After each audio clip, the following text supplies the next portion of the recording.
মনে হচ্ছে যে কোথাও একটা ঘোটালা চলছে। আর কি বলবো, ঘোটালা ছাড়া আর কি, ঘোটালা ছাড়া তো আর কিছুই না। এত বড় একটা ঘটনা হয়ে গেল, পুলিশ এখনো এইভাবে চলছে। পুলিশ কিভাবে দিল? পোস্টমর্টমের কাগজ তো এখনো পাইনি, তাহলে কিভাবে দিল? মহিলা থানা। সবচেয়ে আশ্চর্যজনক কি চলছে দেশটার মধ্যে বোঝা মুশকিল। একজন শিক্ষক মশাই, দেশের যে মেরুদণ্ড, যে উনাকে ভেবে ঘর থেকে ডেকে নিয়ে এইভাবে মারধর করে, সাংঘাতিক ব্যাপার। তার সাধারণ মানুষটা কোথায় যাবে? যাই হোক, আমরা আইনজীবী পক্ষ থেকে আমরা অল ইন্ডিয়া লয়ার্স অ্যাসোসিয়েশন থেকে এসেছি এবং আমাদের ডিওয়াইএফএ থেকে ওনারও এসেছেন নেতৃত্ববৃন্দ। দেখা যাক আমরা কতটুকু কী করতে পারি। এই গণতান্ত্রিক আইনজীবী সমিতি থেকে আমরা এসেছি এবং আমাদের ডিওয়াইএফের নেতৃত্ব ওনারও এসছেন। আমরা এসেছি ওনার পরিবারকে কীভাবে সহায়তা করা যায়। কালকে অবধি একজন আসামি ধরা পড়েছে, কিন্তু এই আসামিকে পুলিশ খুব জামায় আদরে হিসেবে রাখছে। আমরা করে দেখছি এবং আমাদের যে উদয়পুরে যে অ্যাডভোকেট আছেন দেবীকান্তবাবু, ওনারও সমস্ত কিছু ফলো আপ করছে এবং সার্টিফিকেট কপির জন্য আমরা অলরেডি অ্যাপ্লাই করে দিয়েছি। আমরা আশা করি এর মধ্যে পেয়ে যাবো। পাওয়ার পর এগুলি দেখে আমরা দরকার বলে উচ্চ আদালতে পুলিশ এবং মেডিকেল অফিসার, মানে এত বড় একটা হসপিটাল, পোস্টমর্টম ছাড়া ডেড বডি কী করে দিয়ে দিলেন, সেটি আশ্চর্যজনক ব্যাপার।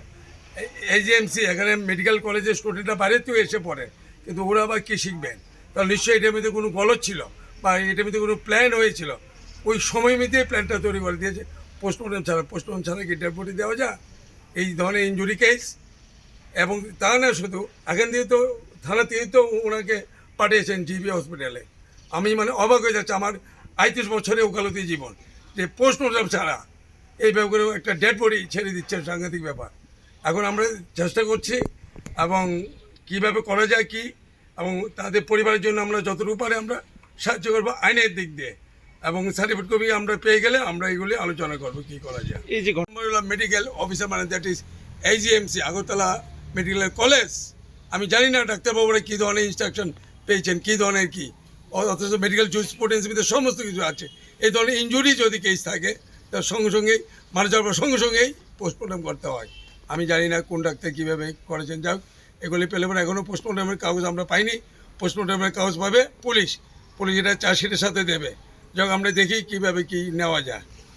ভারতের গণতান্ত্রিক যে operation DYFI, SFI, TSU, TRF এবং আমরা আমাদের পাশেই পেয়েছি আইনজীবীদের, রাজ্যের বরিষ্ঠ দুজন আইনজীবী, উদয়পুরেরও বরিষ্ঠ আইনজীবীরা এখানে উপস্থিত হয়েছেন এবং আমরাও ওদের কাছে দাবি রাখছি ওদের কাছে যে এই বিষয়টা আইনগতভাবে যেন সর্বোচ্চ তারা সহযোগিতা করেন।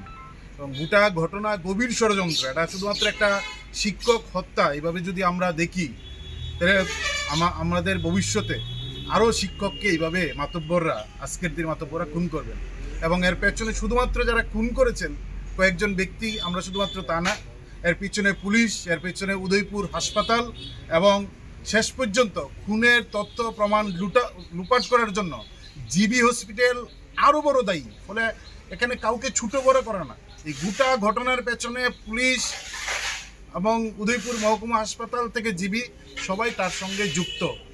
সবার বিরুদ্ধে ভূমিকা গ্রহণ করতে হবে। রাজ্যের মুখ্যমন্ত্রী তিনিই শিক্ষামন্ত্রী, ওনার দপ্তরে শিক্ষক মারা গেলেন।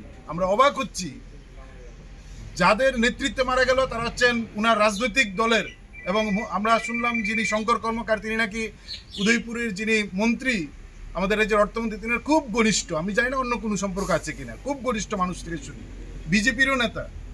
ফলে তাদেরকে ধরছেন, জামায়া ধরে পুলিশ রাখছেন, আর শিক্ষককে রক্তাক্ত অবস্থায় উদ্ধার করে চিকিৎসাটা পর্যন্ত করলেন না। এরকম একটা বিভৎস ঘটনা, এর জন্য পুলিশ দায়ী। আমরা মনে করছি যে শিক্ষা দপ্তরের মন্ত্রী মাননীয় মানিক শাহ মহোদয়, স্বরাষ্ট্র দপ্তরের মন্ত্রী মাননীয় মানিক শাহ মহোদয়, স্বাস্থ্য দপ্তরের মন্ত্রী মাননীয় মানিক শাহ মহোদয়, সর্বোপরি তিনি মুখ্যমন্ত্রী। আজকের দিন পর্যন্ত 8 তারিখ মারা হয়, 10 তারিখ মৃত্যু হলো, আজকে হচ্ছেন 17 তারিখ, আজকের দিন পর্যন্ত 18 তারিখ, আজকে মাননীয় মুখ্যমন্ত্রী উনার দপ্তরের কর্মী শিক্ষক এভাবে বেদরম পিঠে মেরে ফেললো, মাননীয় মুখ্যমন্ত্রী আসার সুযোগ হলো না, কথা বললো না। ফলে এর পেছনে যে শাসকের রাজনৈতিক মদত রয়েছে তাতে স্পষ্ট হয়েছে। আমরা মনে করি আইন বিচার ব্যবস্থা সঠিক ভূমিকা গ্রহণ করবে, এই প্রত্যাশা আমরা রাখছি। তাদের পরিবারের পাশে আমরা বামপন্থী ছাত্রজীবীরা, আইনজীবীরা তাদের পাশে দাঁড়িয়েছেন, তারা ন্যায় বিচার পাবেন। এই ন্যায় বিচার শুধুমাত্র শিক্ষক অভিজিৎ দে না, এই ন্যায় বিচার ত্রিপুরার মানুষের পাওয়া সবচেয়ে বেশি জরুরি। আজকে শিক্ষক খুন হচ্ছেন, মাঠে গোটা মেরুদণ্ডটা ভেঙে দেওয়ার পরিকল্পনা, এই পরিকল্পনার বিরুদ্ধে আমরা রাস্তায় নামছি।